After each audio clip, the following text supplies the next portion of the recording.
තරමේ ආවා අල්ලස් කොමිසමට. ආපු හේතුව තමයි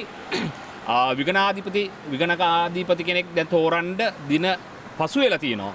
සහ දැන් ඒකට ලහිලහියා ආණ්ඩුවත් සූදානම් වෙනවා. අපි කැමති වංචා දූෂණ චෝදනා නැති මෙම තනුතරට සුදුසුසේ පත් කරනවට. දැන්ට අපි ආරංචි විදිහට 5 දිනකගේ නම් යෝජනා වෙලා යම් යම් ගැටලු නිසා ඒගොල්ලන්ගේ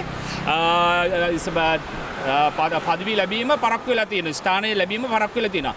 මම ආයෙ පැමිණිල්ලක් කරන් තව යෝජනාවක් තව නමක් යෝජනා වෙලා තියෙනවා. LSI ජයරත්න මහත්මිය සම්බන්ධයෙන්. මෙතුමිය ජ්‍යෙෂ්ඨ නියෝජ්‍ය විගණකාධිපතිවරියක්.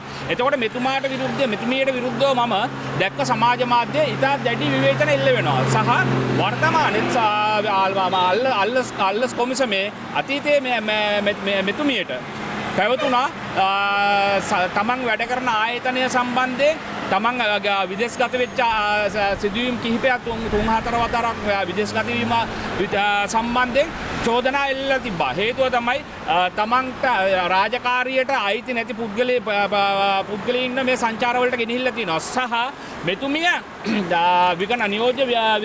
නියෝජ්‍ය විගණකාධිපති වශයෙන් ඉඳිද්දී 3 පාරකට 4 පාරකට වැඩි විදේශගත වෙලා තියෙන විදේශගත වෙලා තියෙන පෞද්ගලික මුදලින් නෙමෙයි. නමුත් මෙය ඒ විදේශගත වීම වලට ලංකා බැංකුවේ මුදල් අත්පත් කරගෙන තියෙනවා. ලංකා බැංකුවේ මුදල් අත්පත් කරගෙන තියෙනවා. එතකොට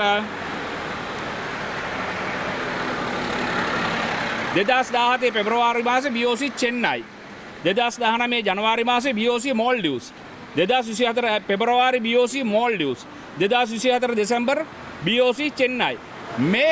මේ බැංකු විගණනය කරන්න ගිහිල්ලා තියෙන්නේ මෙතුමිය ලංකාවේ BOC එකෙන් සල්ලි අරගෙන. සහ මෙතුමියගේ දරුවන් පාවිච්චි කරලා තියෙනවා ලැප්ටොප් එකත් ආණ්ඩුවේ ලැප්ටොප් එකේ ඌව බාර දීලත් නැහැ මේ පැමිණිලි යන අවස්ථාවේ. මෙතුමියට විරුද්ධව මේ අල්ලස්ගේ පැමිණිලි තියෙන අපි ගරු ජනාධිපතිතුමාට කියනවා වංචාව දූෂණය අල්ලස නාස්තිය විනාශය නැති රටක විගණකාධිපති තනතුරට ගේන්න බෑ නඩු බාණ්ඩ.